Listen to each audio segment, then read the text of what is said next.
Assalamualaikum warahmatullahi wabarakatuh. Salam sejahtera buat kita semua. Bertemu kembali di seri kuliah perioperatif dengan topik Basics of Renal Function di bagian yang kedua. Di bagian kedua ini kita akan mempelajari tentang basic mechanism dari renal dysfunction. Kita akan menggunakan model berupa acute kidney injury. Jadi, apa yang disebut sebagai acute kidney injury? Acute kidney injury didefinisikan sebagai adanya penurunan fungsi filtrasi pada ginjal pada tempo yang singkat. Tentu kalau kronik dia berjalan dalam waktu yang lebih lama. Tapi yang jelas dasarnya adalah penurunan kemampuan filtrasi ginjal. Nah, kembali kepada konsep bahwa ginjal ini merupakan sebuah organ yang merupakan perpaduan antara struktur pembuluh darah dengan nefron. Maka kalau kita memahami basic mekanismenya, pasti mulai bisa terjadi di sisi pembuluh darahnya atau di sisi nefronnya. Oleh karena itu, apabila kita ingin membahas tentang acute kidney injury, maka tentu kita bisa menggunakan pendekatan apakah kelainannya ini terjadi di prerenal, renal atau juga disebut intrarenal atau postrenal. Seperti kita lihat di sini, kalau kita bicara tentang prerenal, tentu kita bicara terkait dengan gangguan aliran darah menuju ke ginjal. Kita lihat di sini ada arteri, ada vena, dan juga pembuluh darah sistemik atau sirkulasi sistemik.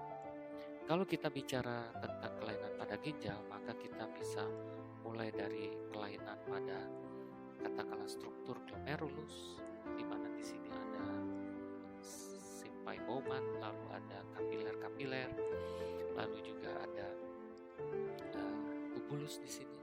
Kita mengenal ada acute tubular necrosis. Lalu juga di sini ada loop of Henle. Kita mengenal ada acute interstitial nephritis. Lalu di sini ada distal tubule, di mana di sini juga merupakan bagian yang sangat penting untuk pembentukan urin secara final. Dan kita lihat di sini ada collecting duct yang mengumpulkan produk-produk dari masing-masing nefron yang jumlahnya kurang lebih 1 juta buah dalam sebuah ginjal. Di sini mungkin saja bisa terjadi sebuah kelainan seperti obstruksi. Akan tetapi kalau kita lihat penyebab dari acute kidney injury memang sebagian besar diakibatkan karena iskemia. Di urutan kedua adalah sepsis. Kalau terjadi iskemia, maka penurunan aliran darah pada ginjal dapat memicu terjadinya renal iskemia. Dan apabila kita berupaya untuk mencoba melakukan perfusion, maka bisa berpotensi terjadinya reperfusion injury. Terjadinya iskemia atau reperfusion injury akan memicu terjadinya endothelial injury, dan terjadinya injury endothel ini akan memicu terjadinya perubahan morfologi dari endothel, di mana dia akan mengalami pembengkakan atau swelling yang memicu terjadinya pelebaran dari gap junction-nya. Nah, nanti kita bisa lihat apa yang terjadi akibat dari perubahan pada endothel. Dan tidak cukup terjadi pada endothel, ternyata pada daerah tubulus juga akan terjadi injury.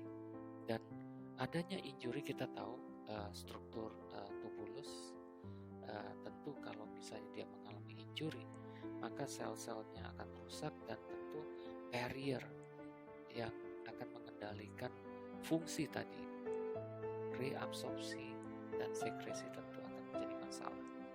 Dan tentu ini nantinya berakhir dengan acute kidney injury. Jadi ini bisa kita lihat gambaran katakanlah struktur antara pembuluh darah dengan tubulus yang cukup baik. Kita lihat di sini sel-sel tubulusnya intak, dengan di sini ada lapisan interstitial yang katakanlah memisahkan antara kapiler dengan tubulus. Di sini ada sel-sel endotel dengan glycocalyx-nya, dan kemudian di sini ada lumen kapiler dengan plasma dan komponen seluler dari darah. Apabila terjadi reaksi inflamasi, maka bisa kita lihat di sini sel-sel endotel akan membengkak, akan mengalami swelling, lalu kemudian kita lihat pori-pori di antara sel-sel endotel ini akan melebar, dan memang inilah yang terjadi pada radang. Dan tentu selain itu, akibat dengan melebarnya pori-pori tadi, maka akan membolehkan terjadinya keluarnya plasma dan juga keluarnya sel-sel radang, sehingga kita bisa lihat akan terjadi interstitial edema di sini. Yang jelas kalau kita lihat tadinya lapisan interstitial ini jaraknya kurang lebih segini, maka kalau terjadi sebuah interstitial edema, maka tentu jaraknya akan menjadi lebih besar lagi, yang memisahkan antara daerah tubulus dengan kapiler. Belum lagi sel-sel radang yang masuk ke dalam lapisan interstitial ini sedikit banyak juga akan merusak sel-sel tubulus yang ada, dan kita tahu tubulus memiliki fungsi yang sangat penting dalam sekresi dan reabsorpsi. Nah, inilah yang menjadi basic mekanisme terjadinya kelainan pada ginjal. Nah, sekarang tergantung apakah setelah terjadi injury tadi kemudian kerusakan-kerusakan tadi akan membaik, di mana terjadi perbaikan yang komplit.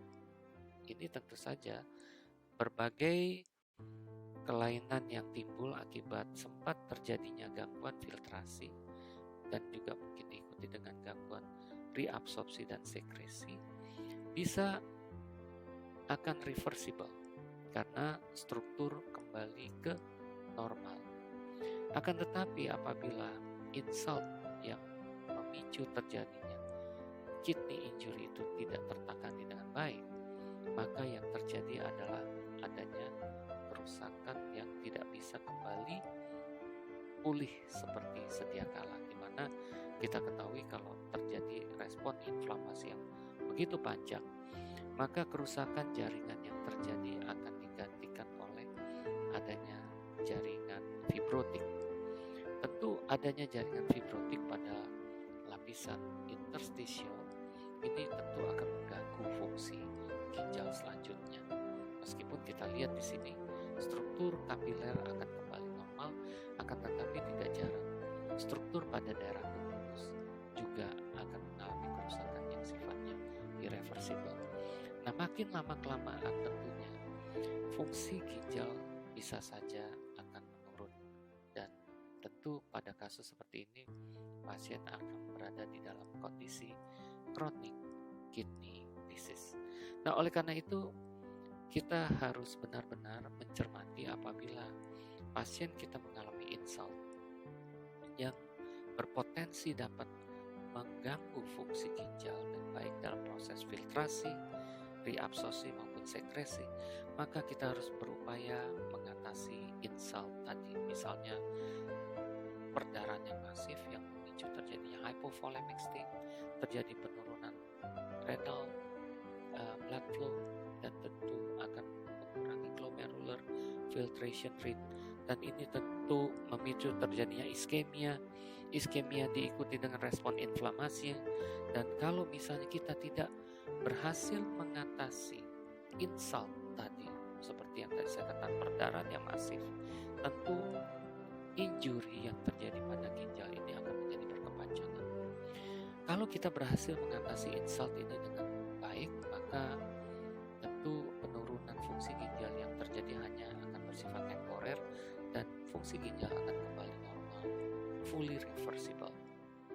Akan tetapi tidak jarang apabila kita tidak berhasil mengatasinya dengan baik, maka apabila kita tidak berhasil mengembalikan atau mengatasi insult tadi dengan baik, maka acute kidney injury tadi justru akan berkelanjutan menjadi chronic kidney disease.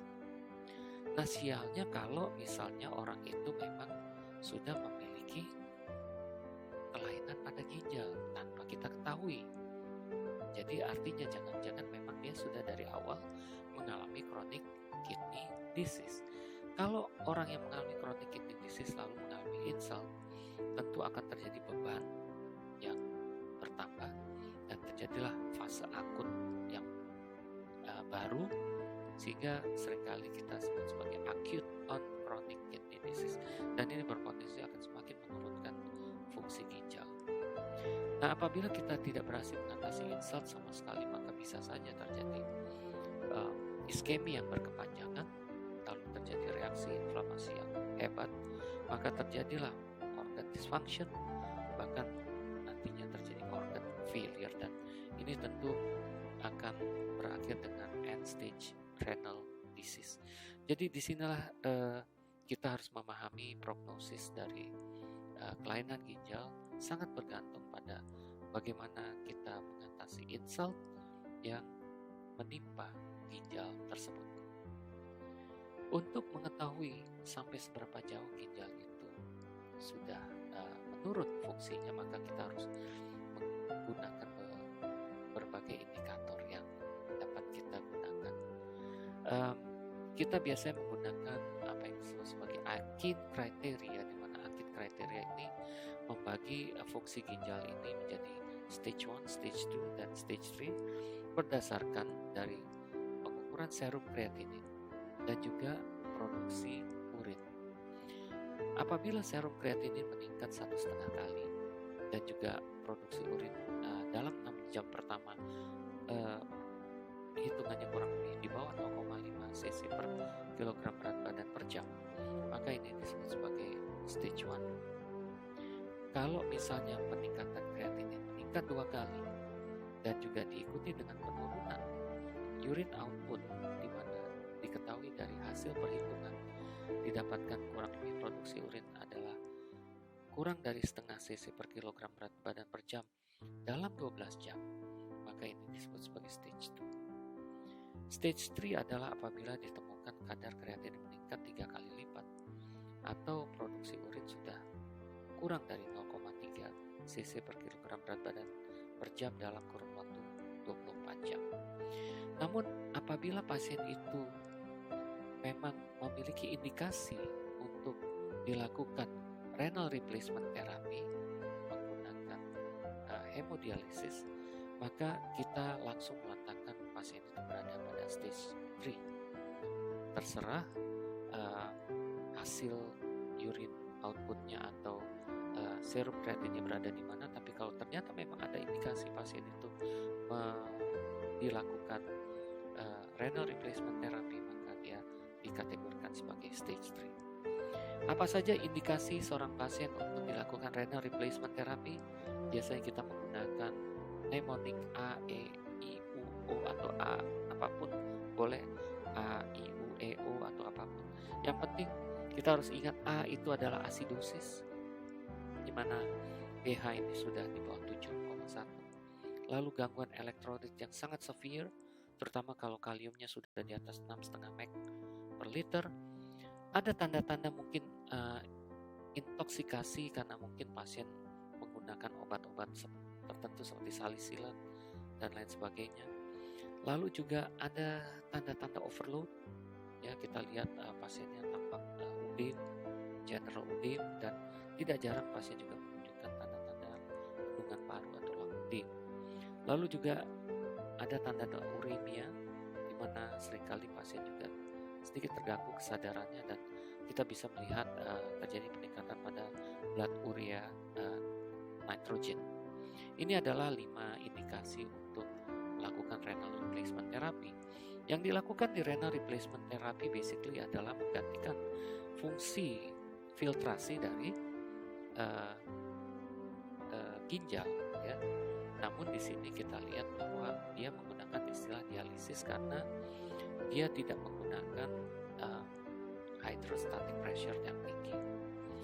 Kalau kita melakukan yang disebut sebagai hemofiltration, maka kita harus memberikan positive hydrostatic pressure untuk memfasilitasi terjadinya pergeseran molekul-molekul dari tempat yang pressure-nya lebih tinggi menuju tempat yang pressure-nya lebih rendah melalui sebuah membran semi-permeable. Sementara kalau hemodialisis dia tidak menggunakan positive hydrostatic pressure, dia hanya menggunakan gerakan pasif dari solut yang berasal dari larutan yang konsentrasinya tinggi, dia akan melewati membran semipermeable menuju ke cairan yang konsentrasinya lebih encer atau lebih kurang pekat. Ini yang disebut sebagai diffusion, sementara kalau kita menggunakan bantuan hydrostatic pressure, ini disebut sebagai convection. Ini hanyalah sebuah informasi singkat tentang apa yang disebut sebagai renal replacement therapy. Baik, jadi di bagian kedua ini kita sudah mempelajari basic mechanism dari renal dysfunction, di mana ini bisa terjadi pada pre-renal yang menyangkut pada komponen vaskular, lalu renal yang umumnya menyangkut komponen nefron, dan tentu bisa juga post-renal. Semoga informasi ini bisa menambah pemahaman kita terkait dengan fungsi ginjal dan juga kelainan-kelainannya. Semoga bermanfaat. Kita sudahi dulu kuliah ini. Kita ketemu di kuliah berikutnya. Wassalamualaikum warahmatullahi wabarakatuh. Salam sejahtera buat kita semua.